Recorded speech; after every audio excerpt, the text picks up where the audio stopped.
இன்று கர்த்தர் உங்களுக்கு கொடுக்கும் வாக்குத்தத்த வசனம் புலம்பல் 3:22. அவருடைய இரக்கங்களுக்கு முடிவில்லை. நம்ம வாழ்க்கையில சில நேரங்கள்ல நம்மால் தாங்க முடியாத அளவுக்கு பிரச்சனைகள் வரும். மனசு உடைஞ்சு போகும்.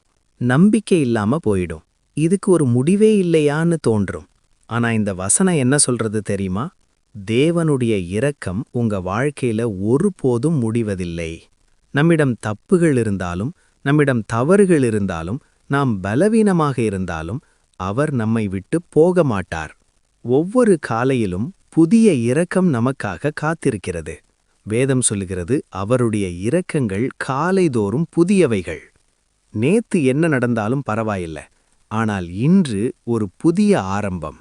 நீங்க இப்ப கண்ணீர் விடுற நிலையில இருந்தாலும், துன்பத்துல இருந்தாலும், நினைவில் வையுங்க, இது முடிவில்லை, இது ஒரு புதிய தொடக்கம். கர்த்தர் நிச்சயமாக உங்களுக்கு இறங்குவார், உங்கள் குடும்பங்களுக்கு இறங்குவார், உங்க பிள்ளைகளுக்கு இறங்குவார், உங்க வாழ்க்கையில் இருக்கிற கஷ்டங்களை தீர்ப்பதற்காக அவர் இறங்குவார். நீங்கள் காத்திருந்த காரியங்களை அவர் இறங்கி வாய்க்க பண்ணுவார். ஏன்னா அவருடைய இரக்கங்களுக்கு முடிவே கிடையாது.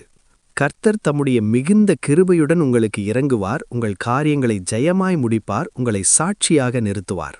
ஆமேன். இந்த வார்த்தை உங்களுக்கு பிரயோஜனமாக இருந்தால் அநேகருக்கு தெரியப்படுத்துங்கள். நமது யூடியூப் சேனலை சப்ஸ்கிரைப் பண்ணுங்க. கர்த்தர் உங்களை ஆசிர்வதிப்பாராக. ஆமேன்.